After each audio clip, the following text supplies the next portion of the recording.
नमस्कार दोस्तों, स्वागत है आप सबका भद्रा एस अकेडमी में। चलिए देख लेते हैं मार्च वीक थर्ड का MCQ series which will be based on the questions that will be asked on Assam Public Service Commission and Union Public Service Commission, right? So let's see the very first question, but before proceeding, let me remind you that admissions are already going on. अगर आप लोगों का admissions लेना है then you can contact this number and of course gets access to our quality faculty team. Okay. चलिए देख लेते हैं। सबसे पहला क्वेश्चन यहाँ पे पूछा गया है, consider the following statement regarding NREGA, Mahatma Gandhi national rural employment guarantee act, right? इसको MGNREGA नरेगा भी बोलते हैं, ठीक है। पहला स्टेटमेंट क्या है? ये पहला स्टेटमेंट बोल रहा है scheme is demand driven wage employment scheme which functions under the ministry of rural development, और दूसरा है scheme envisages provision of 300 days of guaranteed wage employment in a financial year to all the adult volunteers for unskilled manual job। देखो, पहला वाला demand driven absolutely बिल्कुल सही है, ministry of rural development absolutely बिल्कुल सही है। दूसरा वाला देखना 300 डेज, भैया 365 डेज ही तो होते हैं, इसमें 100 डेज का एम्प्लॉयमेंट गारंटी है, 300 डेज नहीं, राइट? सो दूसरा वाला स्टेटमेंट ऐसे गलत हो जाएगा, पहला स्टेटमेंट सही रहेगा, that is one only, right? And this is what we have read in NREGA scheme as well in our classes, right? तो अगर आपने क्लासेस अटेंड नहीं की है तो all the videos are already kept in YouTube, you can actually watch those videos. Okay, पहले दूसरा question देख लेते हैं, which among the above statement regarding broom grasses recently seen in news is correct. अच्छा, ब्रूम ग्रासेस के बारे में पूछ रहा है, चार स्टेटमेंट दिए हुए हैं, पूछ रहे कौन सा करेक्ट है। It is a fodder grass grown in dryland part of India, okay. दूसरा है grass varieties extensively grown in north eastern states for home sweeping purposes, okay. तीसरा है special variety of fodder grown in north west India for indigenous cattle और none of the above. So guys, इसके बारे में हम लोगों ने पहले ही डिस्कस किया था, याद कीजिए, एक क्लास में भी डिस्कस हुआ था दैट कार्बी एंगलोंग डिस्ट्रिक्ट में जो है सबसे ज़्यादा इसकी खेती की जाती है, right? And the very good I mean the apt example is this option B, right? क्योंकि इससे झाड़ू बनाया जाता है, right?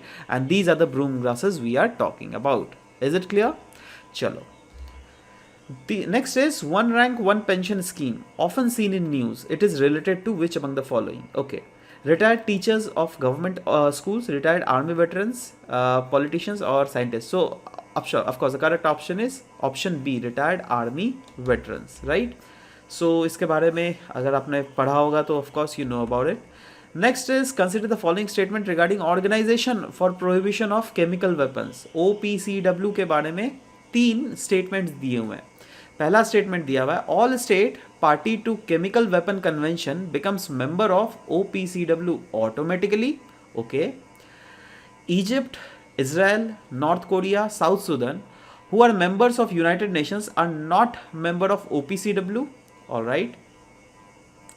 It mandates the member states to permanently and verifying eliminate chemical weapons। देखो, ये भी सही लग रहा है, ये भी है, ये भी है। क्वेश्चन क्या पूछा है? Incorrect, right? जब सही है तो गलत कौन सा है? कोई भी नहीं, राइट? तो ऑप्शन क्या हुआ? D, none of above. OPCW के बारे में क्लियरली यहाँ पर मेंशन की गई है, देख लीजिए क्लियरली, मैं आपको बता भी दे रहा हूँ। ये एक इम्प्लीमेंटिंग बॉडी है फॉर केमिकल वेपन कन्वेंशन, ठीक है, जो कि इंटर किया था into force in the year 1997। 193 member states जो है oversee the global endeavour to permanently and verifiably eliminate chemical weapons.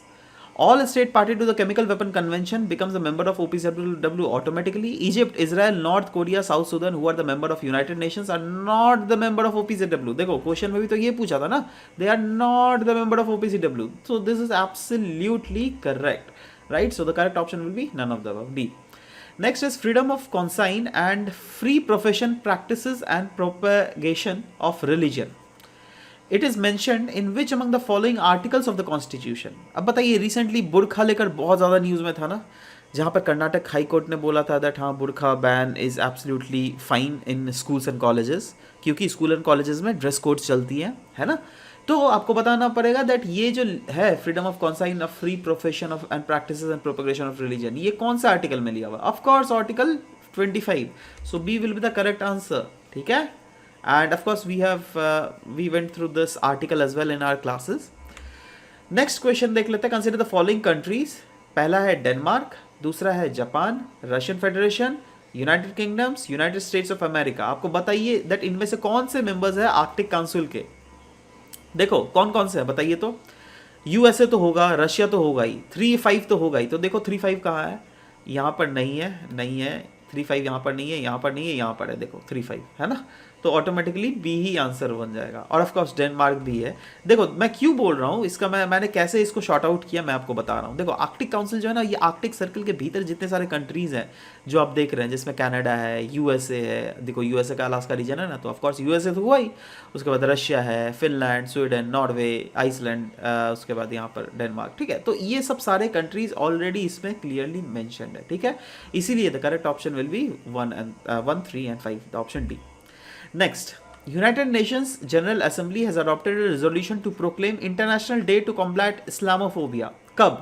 15th February, 15th March, 25th February या फिर 25th March? Of course, the correct option is 15th March, right? क्योंकि 15th March को ही बोला गया, I mean United Nations द्वारा बोला गया that it is an international, it will be celebrated as international day to combat Islamophobia. But India के तरफ से कुछ कंसर्न्स रेज किए गए थे, वो सब हम लोगों ने आर्टिकल में भी डिस्कस किए थे। Again if you have not done that, please do watch our previous videos.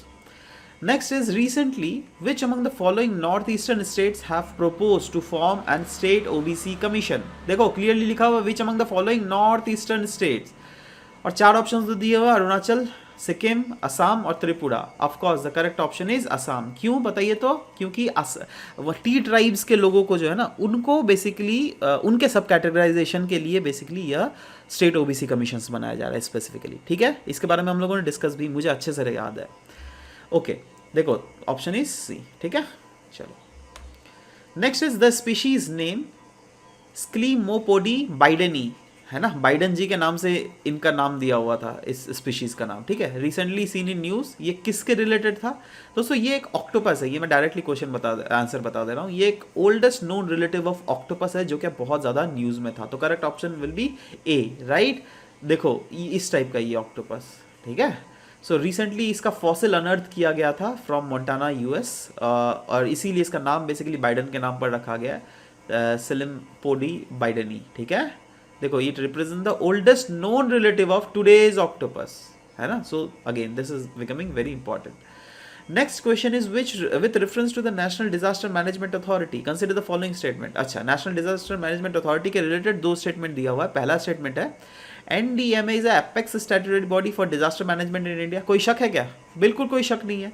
दूसरा, union home minister is a chairperson of NDMA। देखो यहाँ पे प्राइम मिनिस्टर होगा, होम मिनिस्टर नहीं होगा। ठीक है, तो दूसरा वाला गलत है, पहला वाला सही है। Option A will be the correct answer, 1 only. ठीक है, सो वही है नेशनल डिजास्टर मैनेजमेंट अथॉरिटी, जो apex body of disaster management, बिल्कुल सही था। और दूसरा जो है ये प्राइम मिनिस्टर के द्वारा चेयर किया जाता है। ठीक है, ये आपको याद रखना है। Next question is consider the following statement with regard to national commission for scheduled tribe.